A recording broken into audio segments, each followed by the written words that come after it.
What's up, everyone? Welcome back to Crown Stag VoiceOver. My name is Neil Glasgow. So I wanted to make this video because I've had a couple of conversations over the last 2 or 3 weeks. Some people getting into the industry and some people that have been here for 6 to 12 months, something along those lines, but all with a common issue. And that issue is they're not getting hired. So I thought I'd put this little list together because based on some of the conversations I've had, these are some of the elements that were affecting them, and if it's affecting them, maybe it's affecting you too. So with all of that in mind, let's get into it.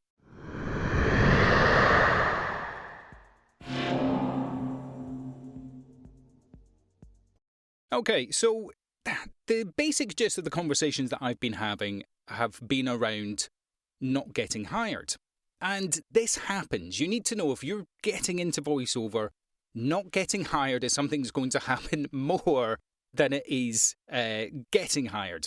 Weird sentence, but you get my drift. So I was having this conversation, and these with one of the gentlemen, you know who you are if you're watching this, they've been in radio before, and they were talking about, okay, well, I've done lots of auditions, maybe this isn't my right style, that maybe this isn't whatever.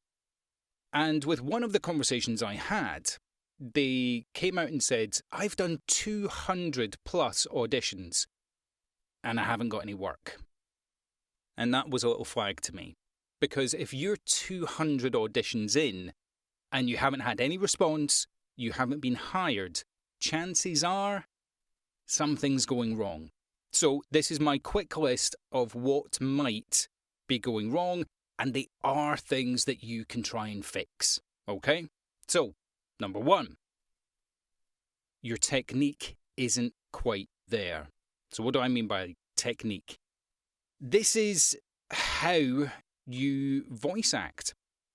So this is where the client will say to you, okay, we want conversational read, we want commercial read, we want whatever it is, and actually you're just not delivering that properly.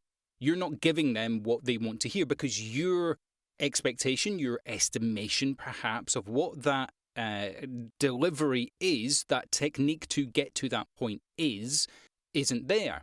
Now, that may be because you haven't had training. That may be because you've never had directed sessions. It may be something as simple as the art direction just isn't good enough on the script that they're sending you. So you need to communicate a little bit better with the client if you can. I realise that not all clients are like that. But getting peer-reviewed can really help. So if you're looking into getting peer-reviewed, Reddit is a really good place for that. Casting Call Club is a really good place for that. Or even just reaching out to various people on this community here. We're 2,500 strong. Thank you for that, by the way. You can reach out on any of the videos and just say, look, I've got this read. People are very happy to comment, listen, and support. That's the main thing, getting a bit of support. But if you're an island and you're trying to do this all on your own, you're really going to struggle. Okay, reason number 2, you're auditioning in the wrong marketplace. What do I mean by this? Okay, so I just had a conversation with a very good, very talented voice actress. You know who you are if you're watching this now. And one of the bits of the conversation that we were having was specifically around platforms like Voices.com, Voices123, predominantly North American-based platforms. Okay, now she is a British voice actress and is auditioning for British voices. But without having a little bit of insight, which I do have because I've reached out to the account managers at those platforms and really just interrogated them a little bit about what they're looking for. And from a North American audience, when they're looking at British, I have my issues around that, but yeah, British, what they're looking to hear is Southern English RP sounds, Buckinghamshire, Hertfordshire, Oxfordshire, that sort of area. They want to hear Helen Mirren. They want to hear Benedict Cumberbatch, those style of deliveries. I've said this before, if you're Welsh, Scottish, they're not classifying you as British. If you're from Manchester, Newcastle with a thick accent, from Hull, they're not listening for your voice. That's not what they're aiming for. So if you're on these platforms banging your face against a wall and wondering why you're not getting through audition after audition, chances are that may be one of the factors, or the factor. Reason number 3, your editing skills are not where they need to be. Now, I say this under full knowledge. I have done this to myself more than once. So, if you're not editing correctly, so if you're not getting rid of your pops and clicks, perhaps, you're not getting rid of all the breaths that you could, not that you should, that you could get rid of, please never have no breaths because it sounds a bit artificial. But eliminate, your deep. Don't have those. If you're not editing properly, or you're clipping your words, so the last sound of a word is clipped off.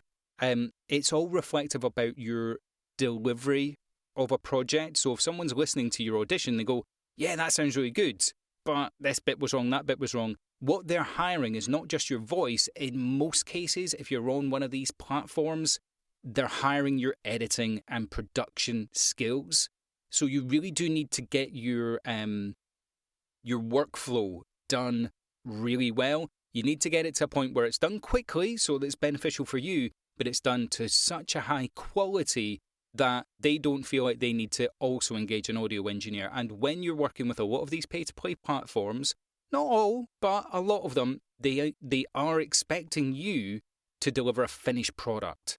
So if that's an area you need to develop yourself in, and only you will know that, if you're not doing it right. Again, you can reach out, get peer reviewed, but you do need to get this really up to par. Reason number 4, you need training. This is it's a difficult one sometimes, and it genuinely is, because it's knowing how to access that training. I've spoken before about voiceover coaches and what to look out for them. If you're not sure on that, video link up here. You do need training. We all need training. We all need consistent training. Even I, years and years in, still research and train and learn.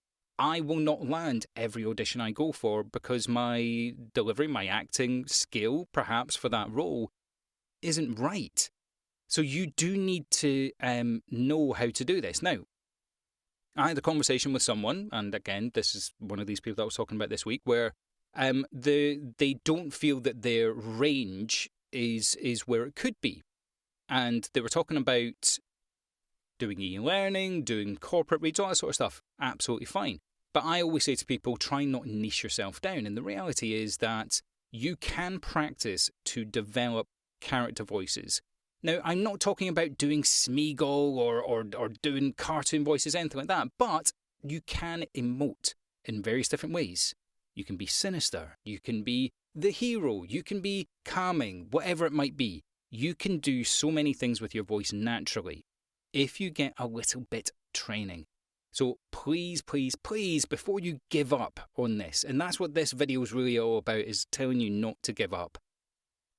Get some training, seek some help, get someone to give you their advice. More than me, this is, talking heads and all that sort of stuff, but it really is invaluable to get someone else's opinion on what you're doing. And number 5, the biggest thing that people overlook. Your space, your sound is just not where it should be. Now, I'm not talking about your voice. I'm not talking about how you sound here. I'm talking about how you sound here. If you're in an ill-treated space, if you're using, let's say, an older USB microphone, something that generates sound, if your editing skills aren't quite there, if you have reverb, if you have wet noise, how you sound is what they're looking for. They're buying your sound, not just your editing ability. It's this delivery.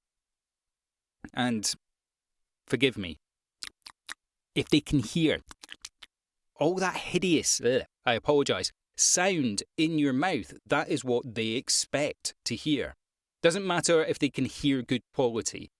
No one I have ever worked with goes, you sounded good and we overlooked these 12 things. They're not. They really aren't, because they are listening to dozens and dozens and dozens of different voices, and they shortlist and they pick the perfect one. And most of that is about your delivery and the timbre and tone of your voice, and everything else is about little pops and clicks and room tone and all the other bits that come into your recording space. It doesn't matter if you're the best voice actor in the world. If this space doesn't work, you're not getting hired. And that's it. Those are the top 5 reasons. If you're doing that many auditions and you're not getting hired, there's probably something there to fix. And the good news is, all of that can be fixed. You can fix that stuff. You don't need to spend a lot of money either to fix it. Things cost. A good room costs. Coaching costs. Now, I never advocate for any particular coach, but, please do your due diligence, spend your money wisely. There are places that you can go to get help, get peer reviewed. There are sites like Casting Call Club, there's Reddit, there's all sorts of places where you can go and build a community out there. And again, drop a comment, a link anywhere here, and people will respond. And they, 9 out of 10 times, are really helpful. I'm happy to help wherever I possibly can. I give my time to help where I can to help people develop. But genuinely, don't be disheartened if you've put a lot of time and effort and energy into it already to get to where you are, even if you are doing 200 auditions and not getting hired from them. It happens. I promise you, I have done thousands of auditions and not been hired, but I do get hired because I do also relook at all this stuff often. Is it the best it could be now? It was great 6 months ago. Am I lazy with it now? You do need to check. And if you're not prepared to do that, if you're not prepared to take that kick in the teeth and that ego kick, you may struggle in doing this. And that's not to put anyone off. I want to make sure this video ends on that really positive note, because the reality is you can be a voiceover artist. You will be a voiceover artist. And with help and support, anyone can do anything. I believe in you. You can definitely do this. So, I'm signing off. You can absolutely be a voiceover artist. I'll see you in the next video.